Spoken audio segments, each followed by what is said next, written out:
어제 민주당 박홍근 원내대표에 이어서 오늘 국민의힘 권성동 원내대표가 교섭단체 대표 연설을 했습니다. 네, 국회 취재기자 연결해 보겠습니다. 연설 내용 전해주시죠, 나경렬 기자. 네, 권성동 원내대표는 문재인 정부의 경제정책을 강하게 비판했습니다. 소득주도 성장과 최저임금의 급격한 인상으로 우리 경제가 활력을 잃었다, 이렇게 평가했는데요. 특히 문재인 정부의 부동산 대책은 잘못된 정치라고 했습니다. 지금의 민생 고통은 문재인 정부의 이 같은 근시안적, 분열적 정책 때문이라고 강조했는데요.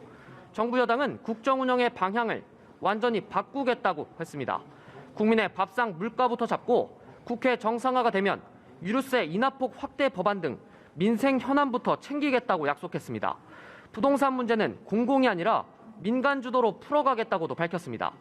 권 대표는 노동개혁의 필요성도 강조했는데요. 특히 대우조선해양 하청업체 노조가 불법 파업을 벌이고 있다. 민주노총이 장악한 사업장은 불법의 해방구가 됐다며 엄정 대응하겠다는 입장도 내놨습니다. 민주당 의원들 중 일부는 권 대표 연설을 듣다 자리를 떠났고 문재인 정부 인사는 공공기관장에서 사퇴해야 한다고 발언한 부분에선 민주당 의원들의 고성이 들리기도 했습니다. 네, 이렇게 교섭단체 대표 연설로 임시국회가 시작되기는 했지만 후반기 국회 원구성은 아직이죠. 협상이 안 되고 있는데 여야 오늘까지 협상 마무리하기로 했죠.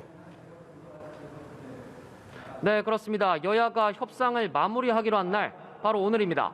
양당 원내 지도부는 오늘 오후 만나서 막판 협상에 나설 걸로 보이는데요. 국회 상임위 배분 등을 논의하는 원구성 협상은 벌써 50일 넘게 결론이 나지 않고 있습니다. 핵심 쟁점은 상임위 중 과방위원장과 행안위원장 자리를 누가 맡을 것이냐인데요.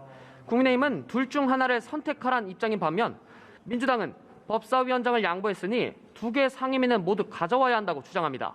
또 야당은 둘 중 하나를 넘겨주는 경우엔 운영위원장 자리를 받아야 한다는 입장인데 여당은 법사위와 운영위는 넘겨줄 수 없다며 팽팽히 맞서고 있습니다.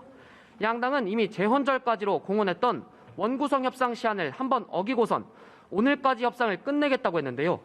오늘도 합의가 되지 않는 경우 정치적 부담이 커질 수 있는 만큼 여야 모두 합의안 찾기에 주력할 걸로 보입니다. 지금까지 국회에서 전해드렸습니다.